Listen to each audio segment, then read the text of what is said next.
के वचन को सुने, या आप अपने पति पत्नी में आज भी लड़ाई झगड़े समस्याएं होते हैं, किस कारण होते हैं, इस विषय में जानेंगे।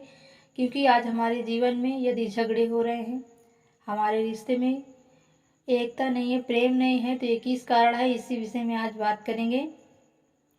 तो चलेंगे खुदा के वचनों की ओर, ध्यान देंगे और वचन को पढ़ेंगे। यूहन्ना 4:10 को पढ़ेंगे। प्रेम इसमें नहीं कि हमने परमेश्वर से प्रेम किया और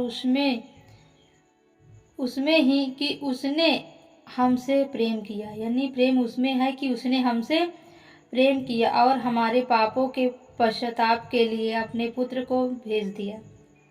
आमीन। प्रेम ये नहीं कि हम कहें कि हम प्रभु यीशु मसीह से प्रेम करते हैं, ये बहुत बड़ी बात है।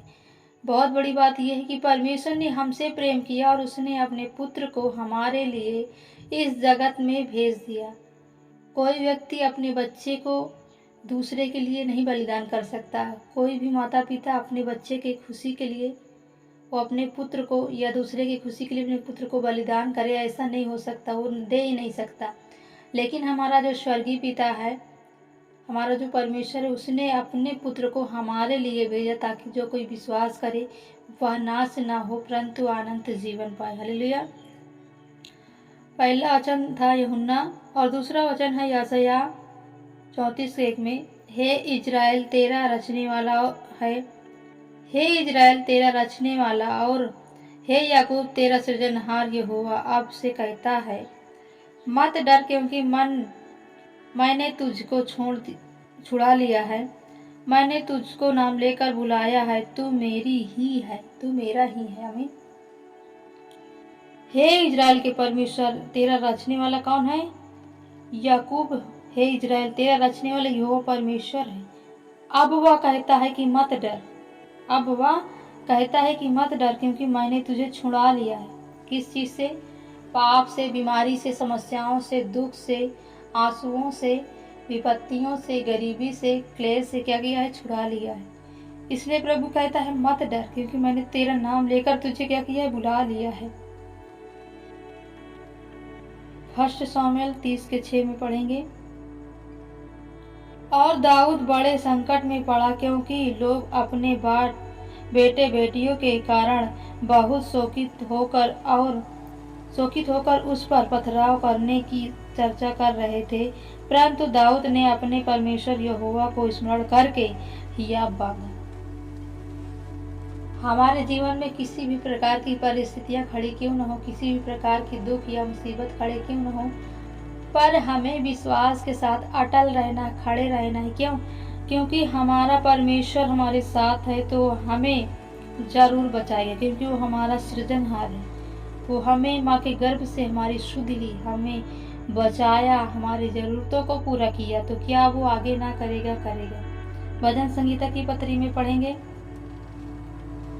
तुरही और नरसिंगा फूंक कर यहोवा राजा का जय जयकार करे, तुरही और नरसिंगा को फूंक कर यहोवा की जय जयकार करे। ये नहीं कि आज आप पति पत्नी हैं फिर भी आपके जीवन में कोई प्रार्थना करता है, कोई लड़ाई झगड़ा, नशे में परेशान है, कोई बेवजह में फंसा है, कोई बुरी संगति में फंसा है, तो आपके जीवन में कभी भी एकता नहीं रहेगी, आपके जीवन में कभी भी कोई भी काम सफल नहीं होगा, क्योंकि आप दोनों एक मन की नहीं है, क्योंकि आप दोनों में बहुत ही फासला है। क्योंकि कोई प्रभु में है, कोई पाप में फंसा है, कोई नशे में फंसा है, कोई बेवजह में फंसा है, कोई बुरी अभिलाषाओं में फंसा है, तो उनके जीवन में दुख का आना तय है। क्योंकि जब तक हम एक मन नहीं होंगे तब तक हमारे जीवन में प्रभु का आत्मा, प्रभु का सामर्थ्य काम नहीं करेगा।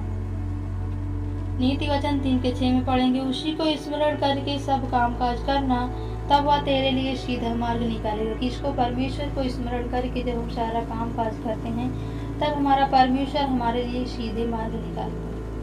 यदि आप चाहते हैं कि प्रभु आपके लिए सीधा मार्ग निकाले तो आप उसको स्मरण करके सारा काम काज करें। आप जो भी काम में हाथ लगाएं, प्रभु की अगुवाई करें, प्रभु की सहायता लें, प्रभु की मदद लें और उसी को स्मरण करके काम काज करें, वो सारे कामों को सफल करेगा, आपके लिए सीधा और सही रास्ता निकालेगा। आमीन। क्योंकि परमेश्वर कहता है, बुराई के बदले बुराई मत कर और न गाली के बदले गाली दे, पर इसके विपरीत आशीष ही दे, क्योंकि तुम आशीष के वारिस होने के लिए बुलाए गए हो। आमीन। हमारे जीवन में यदि कोई हमें सता रहा है, कोई हमें जल रहा है, कोई हमें परेशान कर रहा है, तो हमें परमेश्वर कहता है आशीष ही दो, क्योंकि तुम आशीष के हकदार हो, वारिस हो, बुलाए गए। तो हम अपने जीवन में अपने जुबान का सही इस्तेमाल करें, अपने जीवन में प्रभु के वचनों का सही इस्तेमाल करें, प्रभु के वचन का पालन करें, उसके आज्ञाओं के अनुसार चलें। उसके बाद देखें आपका जीवन कितना अच्छा होता है, आपके परिवार में सब कुछ अच्छा होगा और हर एक आशीष आपके जीवन में ठहरेगी, हर एक खुशियाँ आपके जीवन में आएगी, हर एक ब्लेसिंग आपको मिलेगी, चाहे वो पुत्र प्राप्ति की हो, चाहे वो धन प्राप्ति की हो, चाहे वो जॉब की हो, चाहे वो खुशखबरी, जिस भी प्रकार की आप चाहते हैं